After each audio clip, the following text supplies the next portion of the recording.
للہ رب العالمین والصلاة والسلام علی سید المرسلین اما بعد فاعوذ باللہ من الشیطان الرجیم بسم اللہ الرحمن الرحیم.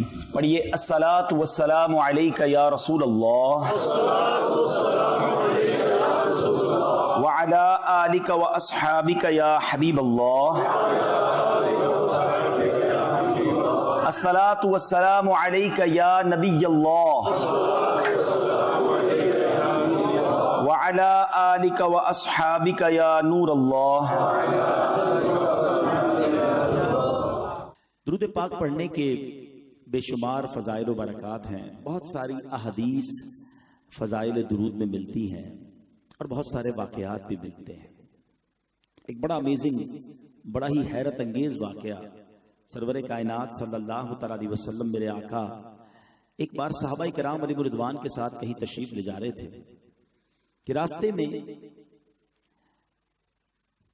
پڑاؤ کا وقت آیا. قافلے کو اعلان کیا گیا کہ قافلے والے اب رک جائیں، کہیں غزوے میں شرکت کے لیے جا رہے ہیں اور اپنا اپنا کھانا پینا کھا لیں اور جو بھی طبعی حاجات ہیں وہ پوری کر لیں. تو صحابہ کرام علیہ رضوان نے جب اپنے توشہ دان کھولے تو حالت یہ تھی کہ روٹی تھی مگر سالن نہیں تھا، صرف روٹی تھی اور کچھ نہیں تھا کھانے کے لیے. یہ صحابہ کون تھے؟ یہ میرے آقا کے ساتھی تھے، یہ قطعی جنتی تھے، یہ جان دینے جا رہے تھے. They are not on any holiday trip, وہ کسی گھومنے پھرنے کے ٹرپ پہ نہیں تھے، وہ تو اللہ کی راہ میں اپنی جان قربان کرنے جا رہے تھے. مگر حال یہ تھا، غربت کا عالم یہ تھا کہ فقط روٹی تھی، سالن نہیں. مگر کسی صحابی کی زبان پر شکوہ بھی نہیں تھا، کمپلین بھی نہیں تھی کہ حضور ہم آپ پر جان قربان کرنے جا رہے ہیں، دین کے لیے سب کچھ لٹا دیا مگر ہمارے پاس صرف روٹی ہے، کھانے کے لیے بھی کچھ نہیں ہے. زباں پر شکوہ رنجو علم لایا نہیں کرتے، نبی کے نام لیوا غم سے گھبرایا نہیں کرتے.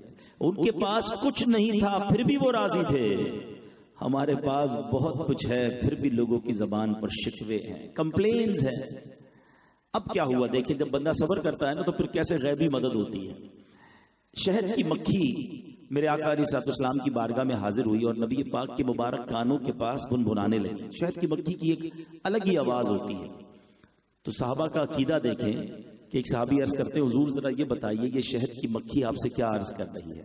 اٹ مینز صحابہ یہ جانتے تھے کہ میرے آقا سب کی بولیاں جانتے ہیں. اب وہ شہد کی مکھی آقا علیہ الصلوۃ والسلام نے فرمایا کہ اس نے مجھے یہ کہا ہے کہ حضور آپ کے صحابہ ہمارے علاقے میں آئے ہیں، صرف روٹی ہے، ان کے پاس کھانے کو سالن نہیں. ہم مکھیوں میں یہ بے چینی پائی جا رہی ہے یا سیدی ہم نے قریب ہی ایک شہد کا چھتا بنایا ہوا ہے، ہم مکھیاں اسے اٹھا کر نہیں لا سکتے. آپ کسی صحابی کو ساتھ بھیج دیں، وہ شہد لے آئیں تاکہ آپ کے صحابہ روٹی کے ساتھ شہد کھانا شروع کر دیں. نبی پاک نے مولا علی شیر خدا کرم اللہ تعالی وجہ الکریم سے فرمایا اے علی جاؤ اور جا کر شہد کا جو چھتا ہے وہ لے آؤ. مولا علی شہد کا چھتا لاتے ہیں. صحابہ اب روٹی کے ساتھ صاف شفاف میٹھا شہد کھا رہے ہیں. اب وہی مکھی یا کوئی اور مکھی پھر آ کے بنبنانے لگی. تو صحابی عرض کرتے حضور اب کیا کہہ رہی ہے؟ آقا علیہ الصلوۃ والسلام نے فرمایا میں نے اس سے سوال کیا کہ یہ تو بتاؤ شہد بناتی کیسے ہو. اب اس مکھی نے جواب دیا ہے کہ حضور جب ہم شہد چوسنے کے لیے، شہد کا رس جمع کرنے کے لیے مختلف باغات اور جنگلوں میں جاتی ہیں اور پھولوں کا رس چوستی ہیں. نبی پاک نے بڑا ریلیونٹ کوسچن فرمایا کہ پھولوں کا رس تو کڑوا بھی ہوتا ہے، پھیکا بھی ہوتا ہے، شہد تو بڑا میٹھا ہوتا ہے. آپ کو بھی کبھی پریکٹس ہوئی ہوگی، کبھی کبھی آپ ہار وغیرہ کوئی پہناتا ہے تو گلاب کی پتی تو کھا لی جا سکتی ہے مگر چمبیلی اور موتیا وغیرہ یہ تو بہت کڑوا ہوتا ہے. تو شہد تو اتنا میٹھا ہوتا ہے کہ نام لے تو وہ میٹھا ہو جائے. تو کتنا ڈفرنس ہو گیا. تو نبی پاک نے فرمایا کہ پھولوں کا رس تو کڑوا پھیکا بھی ہوتا ہے، شہد اتنا میٹھا یہ کیسے؟ اللہ اکبر. اس مکھی نے کیا جواب دیا؟ وہ کہتی حضور بات دراصل یہ ہے کہ جب ہم مختلف پھولوں کا رس چوس لیتی ہیں نا اور جب ہم واپس آ رہی ہوتی ہیں تو آن دا وے ٹورڈز ہمارے چھتے کی طرف واپسی پر ہمارا ایک امیر ہوتا ہے اور حضور وہ آپ کی ذات پر درود پڑھنا شروع کر دیتا ہے اور حضور اس کی دیکھا دیکھی ساری مکھیاں آپ پر درود بھیجتی ہیں. یا سیدی کوئی اور کمال نہیں ہے، یہ آپ پر درود پاک پڑھنے کی برکت ہے کہ پھولوں کا کڑوا اور پھیکا رس شہد جیسا میٹھا ہو جاتا ہے. اچھا اب اس ایک واقعے کو، یہ ماشاءاللہ درود پاک کی بڑی مشہور و معروف کتاب آب کوثر، اس میں مفتی امین صاحب نے بھی اس واقعے کو نقل کیا اور بھی بزرگوں نے اس واقعے کو نقل کیا. اس ایک واقعے سے کیا کیا سیکھنے کو ملا؟ پہلے تھوڑا سائنٹیفکلی بات کر لیتے ہیں. اسٹوڈنٹس بیٹھے ہیں جنہوں نے سائنس پڑھی ہے، تو اس میں ہمیں یہ بتایا جاتا ہے کہ جناب یہ پورا جو ہنی بی کا فارمولا ہے، فینومینا ہے، یہ سارا گھومتا ہے کوئین بی کے گرد. یعنی ایک ملکہ مکھی ہوتی ہے اور اس ملکہ مکھی کے تحت جناب شہد کا چھتا جو ہے پورا چلتا ہے، اس کا کنٹرول ہو جاتا ہے. میں ایک بار آسٹریلیا گیا، مدنی قافلے میں گیا تھا بیان کرنے، تو وہاں مجھے اسلامی بھائی ایک جگہ شہد کی جو ہے نا وہ فارمنگ پہ لے گئے. تو میں نے ان سے پوچھا کہ کیسے بناتے ہو؟ تو انہوں نے بتایا کہ ایک کوئین بی ملکہ مکھی ہمیں خریدنی پڑتی ہے، اور جیسے ہی ہم اس کو چھتے میں ڈالتے ہیں نا تو اللہ کی شان دیکھے کہ 2 کلومیٹر ریڈیس پر، 2 کلومیٹر کے فاصلے پر جتنی مکھیاں شہد کی ہوتی ہے وہ اس کے کنٹرول میں آ جاتی ہیں اور اب اس کا آرڈر مانتی ہیں. اور میں نے کہا اچھا جب شہد جمع ہو جاتا ہے اب یہ مکھیاں باہر کیسے نکلتی ہیں؟ تو وہ کہتا ہے کہ ہمیں کچھ نہیں کرنا ہوتا، اس ملکہ مکھی کو باہر نکال لیتے ہیں، آہستہ آہستہ تو باقی شہد کی مکھیاں بھی چلی جاتی ہیں، ہم اس سے شہد نکال لیتے ہیں.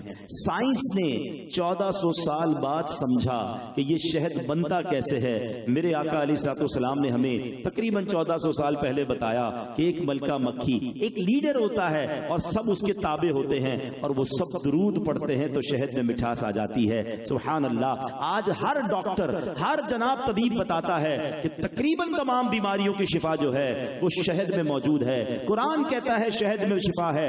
اب ذرا غور کیجئے کہ جو چیز بنتی ہی نبی پاک کی درود پاک کی برکت سے ہو تو اس میں شفا کیوں نہ ہوگی، اس میں برکت کیوں نہ ہوگی. تو اب ہمیں ایک بات علماء نے بتائی کہ جب پھولوں کا کڑوا اور پھیکا رس شہد جیسا میٹھا درود پاک کی برکت سے ہو سکتا ہے، تو اگر کوئی ایسا بندہ ہے جس کی زندگی میں گناہوں کی پھیکاوٹ ہے، جس کی زندگی میں بدعمالیوں کی کڑواہٹ ہے، جس کی زندگی میں غموں کی کڑواہٹ ہے، اور وہ چاہتا ہے کہ زندگی نیکیوں کی مٹھاس سے تر بتر ہو جائے، تو وہ اپنی زندگی میں درود پاک کو شامل کر لے. وہ زیادہ سے زیادہ درود پاک پڑھتا رہے، اللہ اس کی دنیا بھی میٹھی کر دے گا، اس کی آخرت کی مشکلیں بھی آسان کر دے گا. تو میرے پیارے اسلامی بھائیوں، رمضان از the best month. یہ بہترین مہینہ ہے کہ اس مہینے میں ہم زیادہ سے زیادہ درود پاک پڑھ کے اپنی ہیبٹ بنا لیں، اپنی عادت بنا لیں. بلکہ سچی بات یہ ہے کہ رمضان تو پورا مہینہ اچھی عادتیں بنانے کا مہینہ ہے، مگر بدقسمتی سے حال یہ ہے کہ رمضان میں اچھی عادتیں پڑھ بھی جاتی ہیں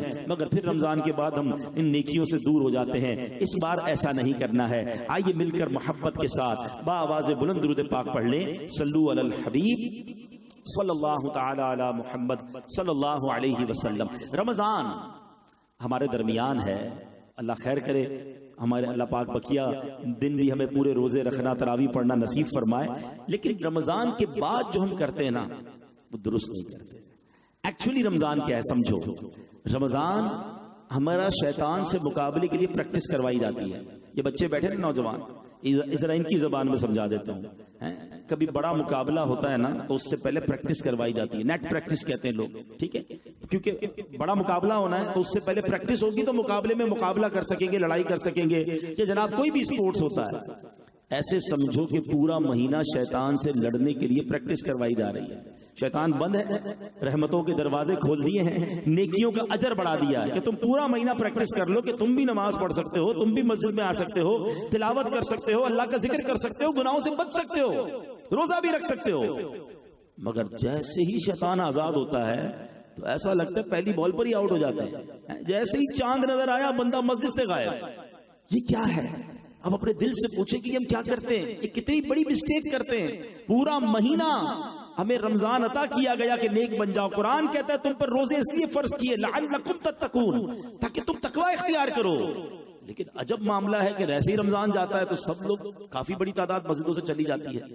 اس بار ایسا مت کیجیے گا. بلکہ ایک اور بات کر لوں کہ یہ 10 روزہ تراویح، 11 روزہ تراویح، 5 روزہ تراویح، یہ ٹرینڈ چلا ہے، ٹھیک ہے، لیکن اس کا مطلب یہ نہیں ہے کہ اب آپ کی ختم قرآن ہو گیا تو آپ کی تراویح بھی معاف ہو گئی. تراویح سنت موقدہ ہے، یہ پورا مہینہ آپ نے پڑھنی ہوگی. یہ الگ بات ہے کہ چلے ماشاءاللہ ختم قرآن ہو گیا، اب آپ کسی اور مسجد میں جا کر بھی پڑھ سکتے ہیں، کہیں اور بھی جا کر پڑھ لیں، لیکن تراویح معاف نہیں ہے. ہمیں تراویح پڑھنی اور اس کو سعادت سمجھے، بوجھ نہ سمجھے. یہ کتنی اچھا پورے سال میں کب ہوتی ہے تراویح؟ صرف رمضان میں نا. تو یہ تو رمضان کی اسپیشل سوغات ہے، اسپیشل عبادت ہے. تو ہمیں تراویح کو بوجھ نہیں بلکہ سعادت سمجھ کر پڑھنا ہے. تو انشاءاللہ نیت کریں رمضان میں بھی خوب عبادت کریں گے اور رمضان کے بعد بھی عبادت کریں گے انشاءاللہ. چونکہ یہاں تکمیل قرآن ہوا ہے، قرآن پاک کے بارے میں ہم سب کو بہت کچھ آنا چاہیے، مگر انفارچونیٹلی بہت کچھ دوسری چیزوں کے بارے میں تو آتا ہے، مگر قرآن کے بارے میں ہمارے بہت سارے لوگوں کو نہیں معلوم. اللہ نے قرآن میں کیا فرمایا، پچھلی قوموں کے کیسے واقعات ہیں، اور ان واقعات میں ہمارے لیے کیا درس ہے. آج ایک ایسا ہی بڑا ہی عجیب و غریب، ون آف دا ہسٹوریکل، میں کہوں کہ تاریخ دنیا کے اگر عجیب و غریب واقعات جمع کیے جائیں تو ان میں سے وہ ایک واقعہ ہے، اور یہ واقعہ قرآن کا واقعہ ہے. اس واقعے کو پیش کرنے کے دو مقصد ہیں. ایک تو یقیناً جو اس واقعے سے آپ کو درس ملے گا وہ پیش کرنا ہے، اور دوسرا یہ احساس دلانا ہے کہ یہ ہے رب کا قرآن، جس میں کیسے کیسے واقعات اور کیسی کیسی حیرت انگیز باتیں اور ہمارے لیے رہنمائی کے مدنی پھول ہیں. لیکن ہم بعض اوقات دنیا بھر کے ڈائجسٹ، تو ناول، تو پتہ نہیں کیا کیا ویب سائٹوں کو وزٹ کرتے ہیں، ان کی معلومات رکھتے ہیں، قرآن کی معلومات نہیں رکھتے. آج بات کرتے ہیں حضرت یونس علیہ السلام کی. سورہ یونس میں یہ واقعہ بڑا تفصیل سے موجود ہے، اور ایسی عجیب و غریب داستان ہے حضرت یونس علیہ السلام کی کہ جب بھی پڑھیں تو ایمان تازہ ہو جاتا ہے. معاملہ کیا ہوا، حضرت یونس علیہ السلام کو اللہ تعالیٰ نے شہر نینوا کے باشندوں کی ہدایت کے لیے رسول بنا کر بھیجا تھا. اب یہ موصل کے علاقے کا ایک بڑا شہر تھا، یہاں کے لوگ بت پرستی کرتے تھے، کفر کرتے تھے، اللہ کی طرف نہیں آتے تھے. آپ نے ان لوگوں کو بڑا سمجھایا، بت پرستی چھوڑنے کا حکم دیا، اللہ وحدہ لا شریک کی طرف بلایا، یہ نہیں مانتے تھے. اب حضرت یونس علیہ السلام نے ان کو اللہ کے عذاب کی خبر دی کہ اگر تم ایمان نہ لائے، اور بہت عرصے سے تمہیں سمجھا رہا ہوں، تو اب تم پر رب کا عذاب آ جائے گا. اچھا، وہ قوم نے آپس میں مشورہ کیا اور انہوں نے یہ جان لیا تھا، وہ کہتے ہیں کہ یہ جب بھی بات کرتے تو سچ بولتے ہیں، یہ جھوٹ نہیں بولتے ہیں. اللہ اکبر، ایمان نہیں لا رہے ان کی خدا پر، مگر یہ پھر بھی مان رہے ہیں کہ یہ سچے ہیں. میں یہ تھوڑا سا بریک لیتا ہوں واقعے میں. نبی پاک کی ذرا سیرت پر نظر دوڑائیں. 40 سال اعلان نبوت ابھی نہیں کیا، مکے والوں کے ساتھ جو بت پرست تھے، جو مشرکین تھے اور علمبردار تھے، ان کے سامنے میرے آقا نے جب لائف گزاری، اور پھر 40 سال کے بعد فرمایا کوہ صفا پر کہ بتاؤ میں کون ہوں، تو مکے والوں نے کیا جواب دیا تھا؟ آپ صادق ہیں، آپ امین ہیں، آپ سچے ہیں، آپ امانت دار ہیں. اللہ اکبر. وہ لوگ جو رب کو نہیں مانتے تھے، مگر مصطفیٰ کریم علیہ السلام نے ایسا کردار پیش کیا کہ وہ بھی یک زبان ہو کر کہنے پہ مجبور ہو گئے کہ آپ سچے ہیں.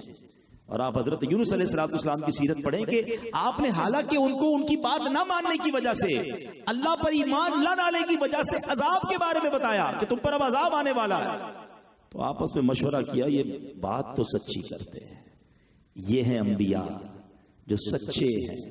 ہم اپنے بارے میں سوچیں کہ ہم سچے ہیں کہ نہیں. ہمارے بارے میں کوئی کہے گا کہ یہ سچا ہے، جب بولتا ہے سچی بات بولتا ہے. یہ غور کیجئے گا، مسلمان جھوٹا نہیں ہوتا. منافق کی نشانیاں جو کتابوں میں لکھی نا، اس میں ایک نشانی یہ ہے کہ جب بات کرے تو جھوٹ بولے. کوئی ہمیں کہتے منافق تو کتنا غصہ آئے گا، یار کیا بات کر رہا ہے، میں مسلمان ہوں. بھائی مسلمان ہو تو پھر جھوٹ کدھر سے آ گیا؟ مومن جھوٹا نہیں ہوتا، منافق جھوٹا ہوتا ہے. Check your self.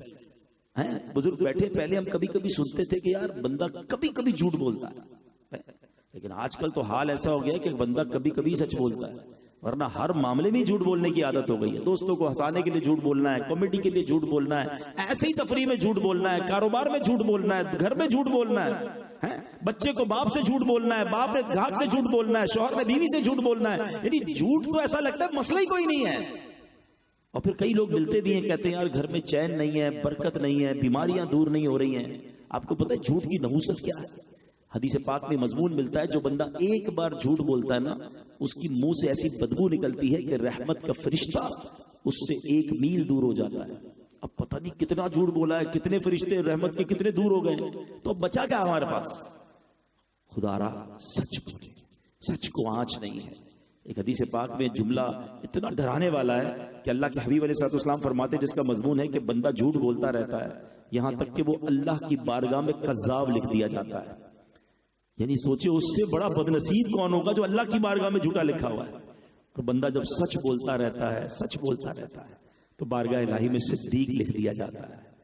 اب اپنے بارے میں خود فیصلہ کر لیں کہ میں اپنے بارے میں کیا پسند کرتا ہوں، کہ بارگاہ الہی میں مجھے کیا کہا جائے، سچا یا جھوٹا. کذاب، بہت زیادہ جھوٹ بولنے والا. استغفر اللہ.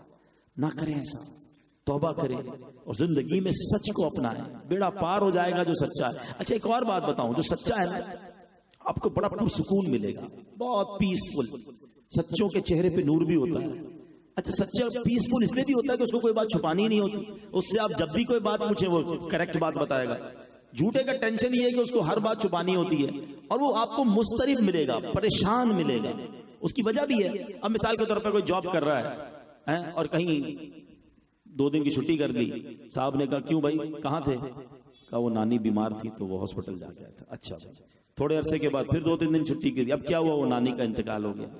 تو اب ہاسپٹل میں نانی کا انتقال ہو چکا ہے، اس کو یاد رکھنا پڑے گا. جو حالانکہ نانی تو زندہ ہے لیکن کبھی منہ سے نکل نہ جائے کہ نانی صاحبہ جو ہے وہ بیمار دوبارہ ہوئی ہے. مرنے کے بعد دوبارہ بیمار کیسے ہوگی؟ تو جو جتنا جھوٹ، کچھ لوگوں کی عادت خواہ کہیں جھوٹ. کہاں رہتے ہیں؟ اور رہتا بیچارہ کوئی نارمل علاقے میں ہوگا، سامنے والے پہ روب ڈالنا. میں ڈیفینس میں رہتا ہوں. اچھا اب ڈیفینس کا ایڈریس بتا دیا تو ساری زندگی یاد رکھنا ہے اس کو ڈیفینس بتایا ہوا میں نے. کاروبار کیا کرتے ہو سکتا ہے وہ چھوٹا سا سونار کا کاریگر ہو، اپنی تو جیولرز کی بڑی شاپ ہے طارق روڈ پہ. اچھا اب ساری زندگی یاد رکھنا ہے کہ اس کو طارق روڈ کی شاپ بتائیے، صدر کی نہیں بتائیے ورنہ مکس ہو جائے گی. وہ ٹینشن نہیں، فائلیں ہی سنبھالتا رہے گا اپنی، جہاں جہاں جھوٹ بولا ہوا ہوگا. سچ بولو، نو ٹینشن یار. جو پوچھے وہ بتا دے، اس میں کیا جاتا ہے؟ خامہ خائی جھوٹ اور حرام جہنم میں لے جانے والا کام. معراج کی رات میرے آقا علیہ الصلوۃ والسلام نے ایک شخص کو دیکھا جس کو ہک ہوتا نا، ایسے لوہے کے ہک کے ذریعے اس کے گل پھڑے، یعنی یہ جبڑے چیرے جا رہے تھے. یعنی یہاں سے ہونٹ کے کپاس سے وہ ہک ڈال کر گلے تک لے جایا گیا. پھر دوسرے ہونٹ سے وہ چیرتا ہوا پیچھے لے جایا گیا اور پھر وہ ٹھیک ہو گیا. پھر وہ عذاب. فرمائیے کون ہے؟ جبریل امین نے عرض کی حضور یہ جھوٹ بولنے والے ہیں. کبھی ڈینٹسٹ کے پاس گئے ہوں گے نا، ڈینٹسٹ ہمارا منہ کھولتا ہے، ایک لمٹ تک تو منہ کھلتا ہے، اس کے بعد درد ہوتا ہے، تکلیف ہوتی ہے. یہ ہماری حیثیت ہے. اگر یہ چیر دیے گئے ہمارے جبڑے تو کیا جواب دیں گے؟ نہ بولا کرے جھوٹ. بالکل جھوٹ سے توبہ کر لیں. اب میں تو ابھی واقعہ شروع نہیں کیا لیکن کہتے نا نبیوں کی باتوں سے، بزرگوں کی ہر بات سے ہمیں سیکھنے کو ملتا ہے کہ وہ لوگ جن کو عذاب کے بارے میں کہا جا رہا ہے کہتے ہیں بات یہ سچی کرتے ہیں. اللہ کرے کہ ہمارے بارے میں بھی لوگ یہی بات کریں، یار اس نے کہا ہے نا تو سچی کہا. یہ جھوٹ تو ہو ہی نہیں سکتا نا. یہ ہے مسلمان، یہ ہے مومن کہ ہمارے بارے میں تصور ہی نہ ہو کہ جھوٹ کیسے زبان سے نکلے گا. بھائی اب آگے چلو. حضرت یونس علیہ السلام نے کہہ دیا کہ عذاب آنے والا ہے. اس قوم نے کہا کہ ایک کام کرتے ہیں، حضرت یونس پر نظر رکھو، ان کو فوکس رکھو. اگر یہ شہر سے چلے جائیں نا تو سمجھ لینا عذاب آنے والا ہے، کیونکہ اللہ کے نبی تو چلے جاتے ہیں عذاب والی بستی سے. اور اگر شہر میں ہے تو اللہ پھر عذاب نہیں آئے گا. ایک اور ان کا ایمان دیکھیں کیسا تھا، یقین تھا کہ یہ اللہ کے نیک بندے ہیں، یہ ہمارے شہر میں ہوئے تو عذاب نہیں آئے گا. عجیب قوم تھی، مانتی بھی تھی نہیں بھی مانتی تھی. بہرحال حضرت یونس علیہ السلام جو ہیں وہ جو ہے وہ تشریف لے کے رات ہی شہر چھوڑ کر چلے گئے. اس قوم کو پتا چل گیا. صبح جو ہے نا جیسے وہ اٹھے تو بادل عجیب و غریب قسم کے بدلیاں آنے لگی. تو دے ریئلائز کہ بس اب تو آگ برستی ہے یا کوئی خطرناک عذاب آنا ہے. تو اس قوم نے کیا کیا کہ حضرت یونس علیہ السلام کو تلاش کیا. اب دیکھا وہ بھی نہیں ہے، دھواں چھا گیا ہے اور ایسا لگتا ہے کہ تباہ و برباد ہو جائیں گے ہم. تو اب ان شہر والوں نے کیا کیا کہ ڈر گئے، کانپ گئے اور عورتیں بچے مویشی لے کر جنگل میں نکل گئے. اور انہوں نے کیا کیا، پرانے کپڑے پھٹے پرانے کپڑے پہنے روتے رہے، خاک سر پر ڈالتے رہے، اللہ سے معافی مانگتے رہے، یا اللہ حضرت یونس پر ایمان لے آئیں گے. بچے بھی دعا کر رہے ہیں، عورتیں بھی دعا کر رہی ہیں، مرد اپنی عورتوں سے الگ ہو گئے، اب مائیں اپنے بچوں سے الگ ہو گئیں، سب استغفار میں مشغول ہو گئے. اور سبحان اللہ مطلب کوئی ایسی گریہ بازاری کی، اتنا روئے اتنا گر گڑائے کہ اللہ کریم. اچھا پھر آپس میں ایک دوسرے کی جو ظلم کیے تھے نا وہ بھی معافیاں مانگنے لگے ایک دوسرے سے کہ تم مجھے معاف کر دو، میں نے تمہیں معاف کیا، تاکہ کسی قسم کا کوئی اللہ کی رحمت کو پکار لیا جائے اور یہ عذاب دور ہو جائے. اور اب کیا ہوا کہ اللہ کریم کی رحمت کو اور اس کی تو کرم نوازی ہے، رحم آیا اور ان سے عذاب اٹھا لیا اور یہ بادل وغیرہ واپس چلے گئے. اچھا اب وہ امن و چین سے رہنے لگے. انہوں نے توبہ کر لی تھی، وہ تو سمجھے کہ حضرت یونس علیہ السلام کا واسطہ دیا ہے، ایمان کے لیے اللہ کی بارگاہ میں عرض کی ہے، گناہوں سے توبہ کی ہے، عذاب چلا گیا، وہ پیسفل رہنے لگے. حضرت یونس علیہ السلام باہر چلے گئے تھے. اب حضرت یونس علیہ السلام واپس آئے. تو جب واپس آئے تو آپ نے جو ہے وہ دیکھا کہ ایوری تھنگ اوکے، عذاب تو نہیں آیا. اچھا آپ کو تو پتہ ہی نہیں تھا معاملہ کیا ہوا، پیچھے قوم نے کیا کیا ہے، توبہ بھی کر لی ہے، اللہ سے وعدے بھی کر لیے ہیں، رونا دھونا بھی کیا ہے. تو اب کیا ہوا کہ آپ کو لوگوں نے کہا کہ اب تو اپنی آپ بستی میں جائیے. تو آپ نے فرمایا کہ میں اس قوم میں کیسے جا سکتا ہوں یہ قوم تو مجھے شہید کر دے گی، یہ تو سمجھیں گے میں جھوٹ بول کر گیا تھا، میں تو ان کو عذاب کا کہہ کر گیا تھا اور عذاب الہی نہیں آیا، اب میں کیسے اس قوم میں جا سکتا ہوں؟ تو آپ اس جگہ سے واپس پلٹے اور اب آپ دریا کے پاس گئے اور ایک کشتی میں سوار ہو گئے۔ اللہ کی شان دیکھیں کہ وہ کشتی جا کر بیچ سمندر میں رک گئی۔ اچھا پہلے موٹر بوٹس تو ہوتی نہیں تھی کہ جہاز میں انجن لگا ہوا ہوتا ہو تو انجن والی بوٹ نہیں رکتی، وہ بھی رک جاتی ہے جب انجن ہی خراب ہو جائے، نصیب میں ہو تو سب ہو سکتا ہے، جہاز رک جاتے تو پانی کی کشتی کیا، لیکن اس زمانے میں تو پانی کی کشتی ہوا پہ چلتی تھی نا، لیکن وہ بیچ سمندر میں جا کے رک۔ اچھا اس قوم کا ایک دستور تھا کہ اگر کوئی کشتی بیچ سمندر میں رک جائے تو اٹ مینز اس میں کوئی بھاگا ہوا غلام ہے۔ اچھا اب انہوں نے کیا کیا کہ کہا کہ اب ایسا لگتا ہے پرچی نکالنی پڑے گی کہ وہ بندہ کون ہے۔ تو جب پرچی نکالی سب کا نام ڈال کر تو حضرت یونس کا نام نکلا علیہ الصلوۃ والسلام۔ اس قوم نے آپ کو بھرے سمندر میں دریا میں ڈال دیا، سمندر میں ڈال دیا۔ جیسے ہی آپ کو سمندر میں ڈالا کشتی چلنا شروع ہو گئی، وہ بھی چلے گئے۔ آزمائش کیسی ہے، بھرے سمندر میں تنہا اللہ کے نبی کو ان لوگوں نے ڈال دیا۔ اب اللہ کی شان دیکھیں کہ جیسے ہی آپ کو پانی میں ڈالا گیا ایک بہت بڑی مچھلی، ہو سکتا ہے اس زمانے کی کوئی بڑی دیوہکل مچھلی ہوگی، اس نے حضرت یونس علیہ السلام کو نگل لیا، مگر اللہ کریم کی طرف سے اس مچھلی کو حکم دیا گیا کہ حضرت یونس کو کھانا نہیں ہے، آپ کی ہڈیاں نہ ٹوٹیں، آپ کا جسم نہیں گلانا ہے۔ اب آپ اس مچھلی کے اندر ایسے قید ہیں جیسے غار کے اندر ہے، گھپ اندھیرا ہے، ہاتھ کو ہاتھ سجائی نہیں دے رہا ہے، کتنا ڈارک ہوگا مچھلی کا پیٹ۔ اور اب آپ نے اسی حالت میں ایک بڑی کمال کی دعا کی۔ ہاں آج آپ کو بھی ایک بڑا کمال کا وظیفہ ملنے والا ہے، اور یہ وظیفہ قرآنی وظیفہ ہے۔ ہاں سورہ یونس کا سمجھ لو حاصل ہے یہ۔ آپ نے کیا کہا رب کی بارگاہ میں؟ اللہ والوں کی عاجزی دیکھو، آئے ہائے، اس میں جو عاجزی ہے نا جس کو ہم آیت کریمہ کہتے ہیں، آپ مچھلی کے پیٹ میں پڑھنے لگے لا الہ الا انت سبحانک انی کنت من الظالمین۔ آئے ہائے، آپ نے یہ وظیفہ پڑھنا شروع کر دیا، اللہ میری غلطی ہے، تیرا کوئی ثانی نہیں، تیری بڑی شان ہے۔ اللہ کی شان بھی بیان ہو رہی ہے اور اپنی عاجزی کا اظہار بھی ہو رہا ہے، اپنی معافی کا بھی بار بار تذکرہ ہو رہا ہے۔ آپ پڑھتے رہے، یہ وظیفہ پڑھتے رہے۔ ایک روایت کے مطابق 40 دن تک، اور کچھ اور روایتیں بھی ہیں، 12 دن کی بھی ہے، 7 دن کی بھی ہے، آپ مچھلی کے پیٹ میں رہے مگر آپ زندہ رہے۔ اتنی دیر میں تو بندہ قبر میں گل جاتا ہے، مگر آپ مچھلی کے پیٹ میں آپ زندہ ہیں، سبحان اللہ۔ اور آپ کو اب اس مچھلی سے نجات کیسے ملی کہ اس مچھلی نے جب آپ نے وظیفہ پڑھا تو اس اندھیری کوٹڑی سے اللہ کریم نے کیسے نجات دی کہ مچھلی نے کنارے پر آ کر آپ کو اپنے منہ سے نکال دیا، اور آپ اس کنارے پر جب رہے تو اب اتنے کمزور ہو گئے تھے، آپ کی جو اسکن تھی نا، بتایا جاتا ہے جس طرح بچہ پیدا ہوتا ہے نا، اس کی جھلی کیسی ہوتی ہے، اس کی باڈی کیسی ہوتی ہے، بالکل کمزور نحیف ناگر ہو گئے تھے آپ، لاغر ہو گئے تھے، بالکل کمزور۔ تو اب آپ کھڑے بھی نہیں ہو پا رہے تھے، اتنے دن جو آپ مچھلی کے پیٹ میں رہے تھے۔ تو پھر اللہ کی شان دیکھیں، قرآن کہتا ہے کہ آپ جہاں لیٹے ہوئے تھے نا وہاں ایک کدو کی بیل اگا دی گئی اور آپ اس کے سائے میں آرام کرتے تھے۔ یاد رہے یہ بھی آپ کا معجزہ ہے، کدو کا درخت نہیں ہوتا ہے، کدو زمین پر اگتا ہے، اوپر اس کا درخت نہیں ہوتا، مگر آپ کو چونکہ سائے کی ضرورت تھی تو باقاعدہ کدو کا ایک درخت اگا جس کے سائے تلے آپ آرام کرتے تھے، اس کے بڑے بڑے پتوں کے سائے تلے۔ اور پھر سبحان اللہ ایک بکری کی ڈیوٹی لگائی گئی جو روزانہ آپ کے پاس آتی تھی، اپنا تھن آپ کے منہ میں ڈال دیتی تھی اور آپ اس بکری کا دودھ پی لیا کرتے تھے۔ کچھ دنوں کے بعد آپ کے اندر توانائی آنا شروع ہوئی، آپ کے اندر طاقت آنا شروع ہوئی، آپ اب اپنی قوم کی طرف واپس آئے تو ساری قوم آپ کی منتظر تھی، وہ تو آپ پر ایمان لانے کے لیے تیار تھے، آپ سے محبت کے ساتھ آپ کو ویلکم کیا اور آپ اب اپنی قوم کے ساتھ خوش و خرم رہنے لگے۔ میرے پیارے اور محترم اسلامی بھائیوں، اس خوبصورت واقعے سے پہلے میں دوسری بات پر آ جاتا ہوں۔ میں جب یہ واقعہ بیان کر رہا ہوں تو میں دیکھ رہا تھا اتنا انٹرسٹ تھا آپ سب کے چہروں پر، بچے بھی، بڑے بھی، بوڑھے بھی، آگے کیا ہوگا، آگے کیا ہوگا۔ دیٹ از قرآن کریم۔ میں اس لیے اس واقعے کو بیان کرنا چاہ رہا تھا کہ میرے رب کے کلام میں ایسے ایسے واقعات ہیں، دنیا کی کہانیاں، دنیا کے ناول، دنیا کی سٹوریز پڑھتے اور پڑھاتے ہیں، کوئی ثواب نہیں ہے، بلکہ بعض اوقات تو بے حیائی کی باتیں ہیں تو گناہ ہوگا۔ یہ وہ قرآنی کہانیاں ہیں کہ خود بھی پڑھیں، بچوں کو بھی سنائیں، آپ کو ثواب بھی ملے گا اور بچوں کی تربیت بھی ہوگی۔ ہمارا یہی تو پرابلم ہے، ہمیں جناب جونی، مائیکل، سائیکل، پتہ نہیں کس کس کے واقعات یاد ہیں، نبیوں کے تو نام بھی یاد نہیں ہیں، صحابہ کے تو واقعات ہی یاد نہیں ہیں۔ یہ نہ کیجیے، خدا را اپنی اور اپنی فیملی کو قرآن سے جوڑیے، آج تکمیل قرآن کی محفل میں ہیں تو کم از کم قرآن سے دوستی کا درس لے کر جائیے کہ اب میں نے قرآن کو چھوڑنا نہیں ہے. آج تو حال یہ ہے کہ جناب قرآن سے ہمارا ایک تعلق بڑا پکا ہے سب کا. جیسے ہی نیا گھر لیا قرآن خوانی کرانی ہے, جیسے ہی نئی دکان لی قرآن خوانی کرنا. بھائی دکان میں بعد میں جاؤں گا, بھائی پہلے قرآن خوانی. کیوں؟ پیسے چاہیے نا, ذرا برکت آتی ہے قرآن سے. اچھا افسوس یہ ہوتا ہے کہ جس کے گھر میں قرآن خوانی ہو یا جس کی دکان پہ قرآن خوانی ہو, وہ اس وقت بھی قرآن خوانی میں نہیں بیٹھتا ہے. وہ تو مدرسے کے بچے پڑھیں گے. یار میرا کام, میں تو فون پہ کام کر رہا ہوں. توبہ توبہ, یوں نہ کریں. قرآن اس لیے نہیں آیا کہ بس ہم اس سے بس اپنے کاروبار کی برکتیں کچھ حاصل کر لیں. قرآن کے اندر میسج کیا یہ بھی تو سمجھو نا.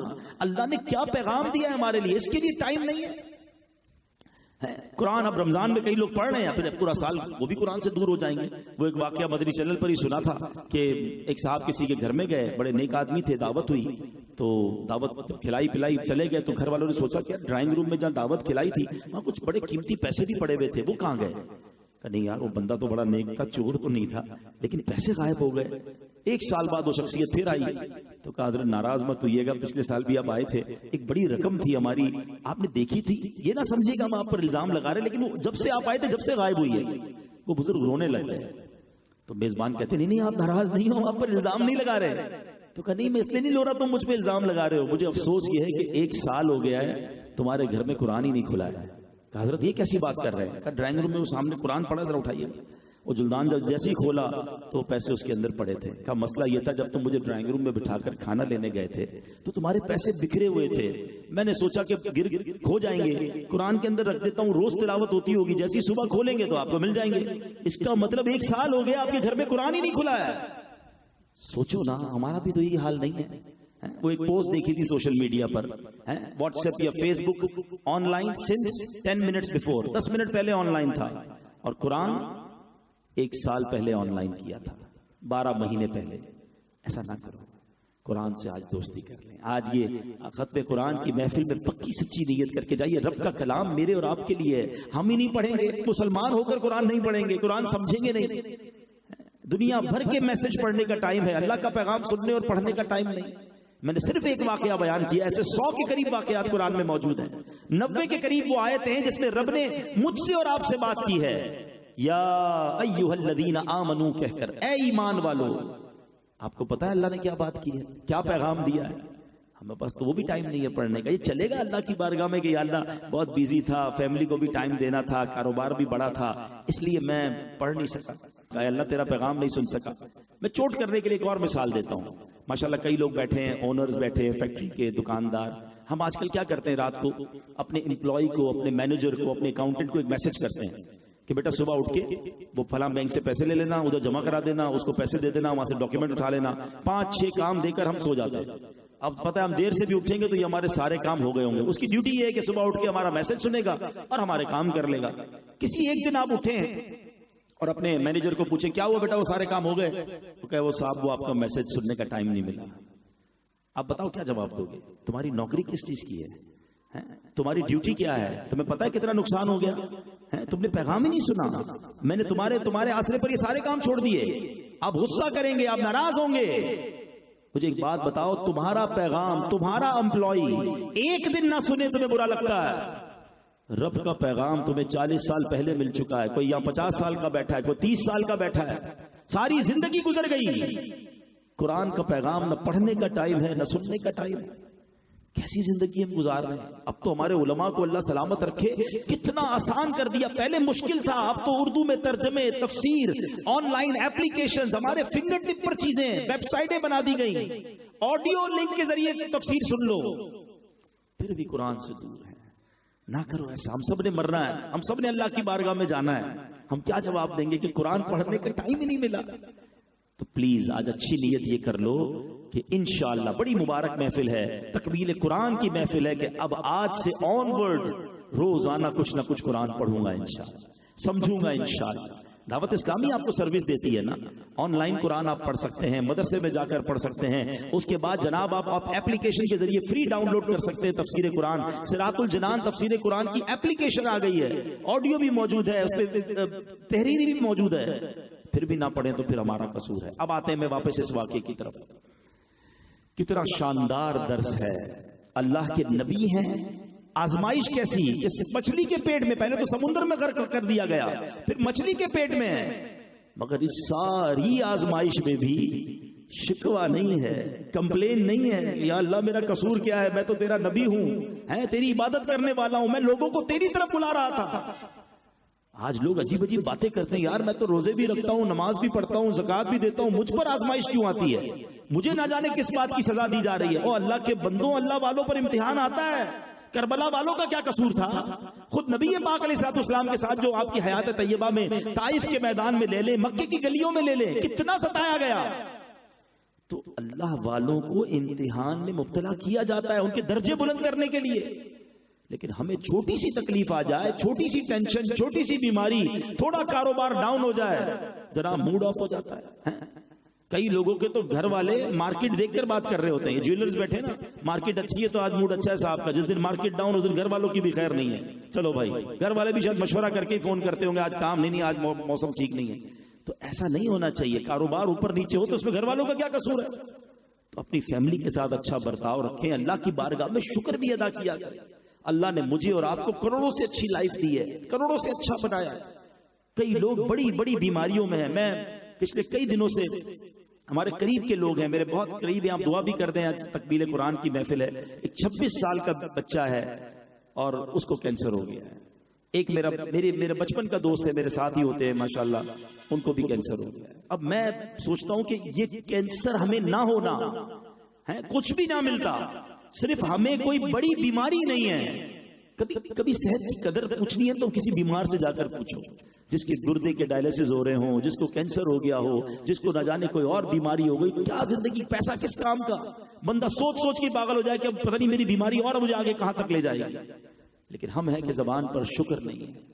تو خدا را اس واقعے سے اپنی آزمائشیں، اپنی پریشانیوں پر صبر کرنا سیکھو، اللہ کی رضا پر راضی رہنا سیکھیں۔ اور سبحان اللہ، علماء کہتے ہیں جس طرح اللہ کریم نے حضرت یونس کو اس کال کوٹڑی سے نجات عطا فرمائی، جو بندہ صبر کرے، آیت کریمہ کا ختم کرتا رہے، اللہ اسے غموں کی کال کوٹڑی سے نجات عطا فرمائے گا، مشکلوں کے اندھیرے سے اجالے کی طرف لائے گا۔ اگر آپ اپنے آپ کو کمزور فیل کر رہے ہیں کہ یار کسی طاقتور کے سامنے مجھے کچھ مشکل آ رہی ہے، حضرت یونس کی اس کمزوری کو یاد کرو کہ اللہ کریم نے انہیں کیسی طاقت پھر سے عطا فرمائی۔ میرا رب قدرت والا ہے، وہ طاقت والا ہے، وہ ظالم کا نہیں مظلوم کا ساتھی ہے، مگر ہمیں اللہ پر پہلے بھروسہ رکھنا ہے، ہمیں اللہ کی رضا پر راضی رہنا ہے، ہمیں اس سے، اللہ سے ہی ناراض ہو گئے تو پھر بچے گا کیا؟ اللہ سے ہی بدگمان ہو گئے تو پھر کیا بچے گا؟ ہماری ماں سے زیادہ ہم پر مہربان ہمارا رب ہے، اور اس کی مہربانیاں کتنی ہیں کبھی سوچی آپ نے؟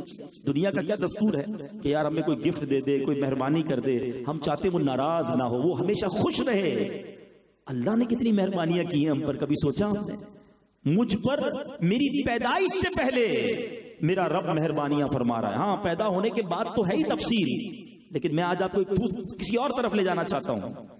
آپ کے بھی خاندانوں میں، رشتہ داروں میں آپ نے سنا ہوگا، ہم اللہ سے دعا کرتے ہیں کہ آئندہ جب بھی کسی کے یہاں مسلمان کے یہاں بچہ پیدا ہو وہ صحت مند پیدا ہو، لیکن ایسے بچے پیدا ہوتے ہیں نا، کسی کی آنکھ نہیں ہوتی، کسی کا کوئی بیچارہ سن نہیں پا رہا ہوتا، بچے بھی شوگر کے مریض سنا ہے پیدا ہو رہے ہیں، چھوٹے چھوٹے بچوں کو جناب ہیپاٹائٹس اور جناب وہ تھیلیسیمیا اور کیا کیا مرض ہو رہے ہیں، پیدا ہوتے ہی۔ مجھے تو میرے رب نے کامل پیدا کر دیا، مجھے کوئی بیماری نہیں تھی جب میں پیدا ہوا، میرے ہاتھ پیر بھی سلامت تھے، ٹانگیں بھی دو ہیں، ہاتھ بھی دو ہیں، آنکھیں بھی دو، کان بھی دو، بولنے کی صلاحیت، سونگنے کی صلاحیت ہے، میں تو بالکل پرفیکٹ پیدا ہوا۔ یہ میرا کیا کمال تھا؟ میں بھی تو معذور پیدا ہو سکتا تھا۔ اٹ مینز جب میری ماں کے پیٹ میں تخلیق ہو رہی تھی، میرے اللہ نے مجھ پر اس وقت بھی مہربانی کی اور مجھے پورے پارٹس عطا فرمائے، مجھے کامل بنا دیا۔ میں اپنے رب کا کتنا شکر ادا کروں۔ اور اس سے بڑی مہربانی بتاؤں، پیدائش سے پہلے کی بات کر رہا ہوں، پیدائش کے بعد تو کرم نوازیوں کی ایک لسٹ ہے، ہم چاہیں بھی تو نہیں گن سکتے، مگر مجھے اور آپ کو اللہ کریم نے مسلمان گھرانے میں پیدا کیا۔ ہاں، کافروں کے گھر بھی تو بچے پیدا ہوتے ہیں نا، کتنے بچے روز پیدا ہوتے ہیں، کوئی پتہ نہیں کسی عیسائی کے گھر پیدا ہوتا ہے، کوئی ہندو کے گھر پیدا ہوتا ہے، پتہ نہیں کتنے گھر پیدا ہوتا ہے۔ میرا کیا کمال تھا کہ مجھے اللہ نے مسلمان ماں باپ عطا کر دیے، اور میرے کانوں نے جو سب سے پہلی آواز سنی وہ اللہ کا نام اللہ اکبر سنی۔ یہ اللہ کی مہربانی نہیں؟ اتنی مہربانیاں جو رب فرما رہا ہو، کیا اسے ناراض کیا جاتا ہے؟ دنیا میں ایک تحفہ دینے والے کو ناراض نہیں کرتے ہو، اور جس نے زندگی کے ہر دن، ہر صبح، ہر شام، ہر لمحے مجھ پر احسان کیا اور کرتا جا رہا ہے، بندہ پھر بھی اس کی نافرمانی، پھر بھی اس سے ناراض، پھر بھی شکوہ، پھر بھی شکایت. نہیں میرے پیارے اسلامی، جس کو اللہ سے بھروسہ اٹھ گیا نا، وہ زندگی اس کی بیکار ہو گئی. آج ایک نیت کر لو، بس اپنے رب کی رضا پر راضی رہو. اب شیطان ہے نا، کسی کے ذہن میں وسوسہ ڈالے گا کہ یار بات تو صحیح کر رہے مولانا صاحب، لیکن میں اتنی دعائیں کرتا ہوں، کعبے کے سامنے بھی جا کر دعا کی، ختم قرآن میں بھی دعا کی، بڑے بزرگوں سے بھی دعا کرائی، مجھے میری چیز تو مل نہیں رہی جو میں مانگ رہا ہوں. اب آخری بیان کو اینڈ کر رہا ہوں، ایک لاجیکلی جواب دے دوں تاکہ کئی کنفیوژنز دور ہو جائیں گی اور اللہ سے محبت مزید بڑھ جائے گی. اور وہ کیا ہے کہ دیکھیں آپ کے گھر میں بھی بچے ہیں، کوئی بچہ بیمار ہو جائے، اس کا گلا خراب ہو جائے، فلو ہو جائے، زکام ہو جائے، اور وہ آپ سے ضد کرے کہ مجھے بابا جان آئس کریم کھانی ہے، ٹھنڈا شربت پینا ہے، کیا آپ اسے پلائیں گے؟ جواب دیجئے. اچھا وہ رونے لگ جائے، نہیں نہیں نہیں میں نے آئس کریم کھانی، میں نے شربت پینا، آپ کے سامنے رو رہا ہے. آپ کا ایک دوست برابر میں بیٹھا ہے اور وہ آپ سے کہے کہ یار کیسے ظالم باپ ہو، بچہ رو رہا ہے کھلا دو نا آئس کریم، کیوں نہیں پلا رہے ہو شربت؟ تو آپ کیا رپلائی دیں گے کہ میں والد ہوں، مجھے پتا ہے اس کو کب کیا دینا ہے. یہی کہتے ہو نا. اب میرا ذرا جملہ دل کے کانوں سے سننا، تم والد ہو، تمہیں پتا ہے بچے کو کب کیا دینا ہے، میرے مالک کو نہیں پتا مجھے کب کیا دینا ہے. میں رو رہا ہوں یا اللہ دے دے، وہ نہیں دے رہا. ارے یہی بہتر ہوگا میرے لیے. مجھے کیوں اللہ پر بھروسہ نہیں ہے کہ اگر مجھے میری کوئی خواہش پوری نہیں ہو رہی، اگر مجھے گھر چاہیے اور مجھے گھر نہیں مل رہا، کیا پتا وہ گھر تو مل جاتا میرا ایمان چلا جاتا، وہ گھر تو مل جاتا کوئی ڈکیت آنے والے تھے جو مجھے جان سے مار دیتے یا معذور کر کے چلے جاتے. اللہ کریم نے چھوٹے گھر میں رکھا ہے اور جنت کا بڑا گھر تیار کر رکھا ہے. میں کیوں اللہ پر بھروسہ نہیں کر رہا؟ اپنے ماں باپ پر تو بھروسہ ہے کہ جب بھی میری ماں نے فیصلہ کیا، جب بھی میرے والد نے میرے بارے میں فیصلہ کیا، وہ بہترین اور بے لوث فیصلہ کیا. میرے خالق نے میرے لیے کوئی فیصلہ کیا جو میری ماں کو بھی پیدا کرنے والا ہے، میری ماں کے دل میں میرے لیے رحم ڈالنے والی ذات وہ خالق کی ہے. اس پر بھروسہ کیوں نہیں کرتا؟ اس سے شکوہ کیوں کرتا ہوں؟ یقین کرو جس دن تمہیں اللہ پر بھروسہ ہو گیا، رب سے محبت ہو گئی، اس کے فیصلوں پر یقین ہو گیا، زندگی کا مزہ آنے لگ جائے گا. کام ہو جائے گا جب بھی شکر ادا کرو گے، نہیں ہوگا تم جب بھی شکر ادا کرو گے کہ اللہ نے نہیں کیا نا، یہی بہتر ہوگا، یہی اچھا ہوگا. تو اے میرے پیارے اسلامی بھائیوں، آج یہ قرآن کا پیغام لے کر جائیے، حضرت یونس علیہ السلام کی اس مبارک زندگی سے یہ پیغام لے کر جائیے. زندگی میں آزمائش آئے گی اور وہ آتی رہے گی. اصل اللہ کے نیک بندے وہ ہیں جو اس آزمائش پر صبر کریں، اللہ کی رحمت کا دامن نہ چھوڑیں، شکوہ شکایت نہ کریں. قرآن میں رب فرماتا ہے ان اللہ مع الصابرین. ارے صبر تو کرو، پھر اللہ کی رحمت تمہارے ساتھ ہو جائے گی. تو صبر کا دامن نہ چھوڑنا، اور اگر اللہ اچھے دن دے دینا تو پھر شکر نہ چھوڑنا، نہ شکری نہ کرنا، صبر میں رہنا، شکر میں رہنا، بیڑا پار ہو جائے گا. ہمارا معاملہ ہی عجیب ہے، آزمائش آتی ہے تو بے صبری کرتے ہیں، نعمتیں ملتی ہیں تو ناشکری کرتے ہیں، اور جناب اس کے چکر میں ہم اللہ کو ناراض کر بیٹھتے ہیں. تو اللہ کرے کہ آج اس تکمیل قرآن کی برکت سے ہمارے دلوں میں اللہ کی محبت میں ایسا اضافہ ہو جائے کہ ہم رب کے فیصلوں پر یقین کرنے والے بن جائیں، ہماری رب سے محبت اتنی بڑھ جائے کہ ہم اللہ کے ہر کام میں بہتری سمجھیں، اور پھر اس کے بعد صبر اور شکر کے ساتھ لائف گزارے. اور دوسرا میرا جو پیغام ہے کہ دیکھیں قرآن سے دور مت جائیے گا، نماز سے دور مت جائیے گا. اس رمضان نے جانا ہے، اگر ہم نے نماز سے دور نہیں جانا، ہم رمضان میں بھی رحمان کے بندے ہیں، ہم رمضان کے بعد بھی رحمان عز و جل کے بندے ہیں. رمضان میں بھی نماز فرض ہے، رمضان کے بعد بھی فرض ہے. اس بار رمضان ہماری زندگی کا ٹرننگ پوائنٹ ہونا چاہیے. لوگ کہیں ہم سے کہ یار آپ تو 5 وقت کے نمازی بن گئے، ہم جواب دیں کہ بس رمضان میں ایسی عادت پڑی ہے کہ اب مسجد سے دور جانے کو جی نہیں چاہ رہا، اب سجدوں سے دور جانے کو جی نہیں چاہ رہا. جس کریم نے اتنی مہربانیاں کی ہیں اسے ناراض کرنے کو جی نہیں چاہ رہا. تو اللہ کرے کہ ہم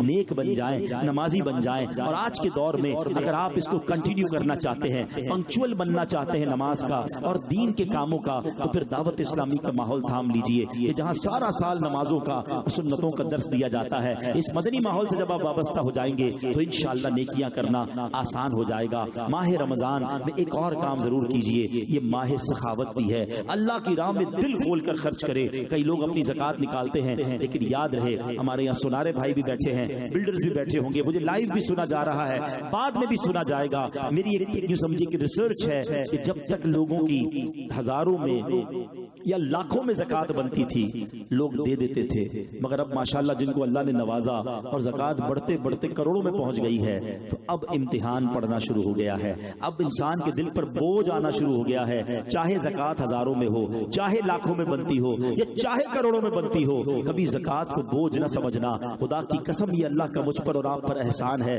جو بندہ زکات دے نا، صدقہ دے، اس ساتھ اللہ کا شکر بھی ادا کرے کہ اے اللہ یہ تیرا شکر ہے، تو نے مجھے دینے والا بنایا، مجھے مانگنے والا نہیں بنایا۔ کبھی آپ نے سوچا آپ کی دکان پر، آپ کے گھر پر آپ ہی کا کوئی رشتہ دار، آپ ہی کا کوئی ملازم، آپ ہی کا کوئی جاننے والا آ کر کہتا ہے صاحب ماں بیمار ہے، بچی کی شادی کرنی ہے، گھر میں راشن کے پیسے نہیں ہے، تھوڑی سی زکات دے دیں۔ کبھی آپ نے سوچا کہ اس کی اور میرے اندر کیا فرق ہے، یہ میرے پاس مانگنے آیا ہے، میں بھی تو اس کی جگہ کسی کے پاس مانگنے جا سکتا تھا، میں بھی کسی کے دروازے پر کھڑا ہو سکتا تھا کہ میری ماں بیمار ہے، میرے پاس علاج کے پیسے نہیں، میری بہن کی شادی ہے مگر جہیز کے پیسے نہیں، میں بھی تو کسی کے دروازے پر زکات مانگنے جا سکتا تھا۔ میں نے ایسا کون سا نیک کام کر لیا کہ اللہ نے مجھے نواز دیا اور میں زکات دینے والا بن گیا؟ خدا کی قسم اس میں ہمارا کوئی کمال نہیں، یہ صرف رب کی مہربانی ہے۔ تو کبھی بھی اللہ کی راہ میں خرچ کرتے ہوئے اترانا نہیں، روب نہ جمانا کہ میں نے خرچ کیا ہے، ارے اللہ کی مہربانی ہے، اللہ نے دیا ہے تو ہم اس دینے کے قابل بنے ہیں۔ صدقہ بھی دیا کرو، خیرات بھی دیا کرو،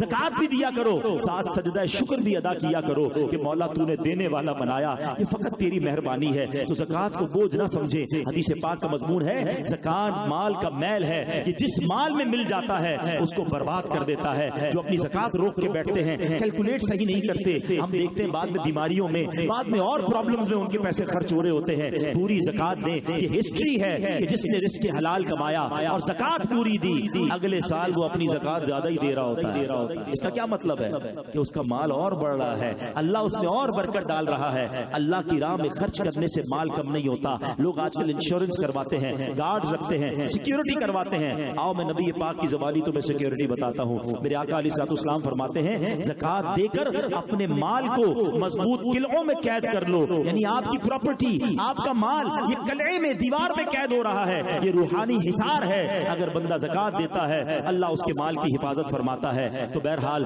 پوری زکات دیں، اور زکات سب سے پہلے اپنے غریب رشتہ داروں میں دیکھ لیں، اپنے مستحق غریب رشتہ داروں میں زکات دیکھیں، ان کو پہلے دیں، اور اس کے بعد میری گزارش ہے کہ عاشقان رسول کی عظیم الشان تحریک دعوت اسلامی جو دنیا بھر میں بڑے پیمانے پر دین کی خدمت کر رہی ہے، پھر آپ اپنی زکات میں ایک اچھا حصہ اس بار دعوت اسلامی کو بھی دیں، تاکہ دین کا یہ پیغام جو بڑے پیارے انداز میں اور بہت زیادہ ڈائیورسٹی کے ساتھ بہت ساری جہتوں میں ہو رہا ہے، ہمارا بھی اس میں بھرپور ساتھ ہو جائے۔ اللہ کریم ہمیں عمل کی توفیق عطا فرمائے۔ میرے اعمال کی اصلاح کرم سے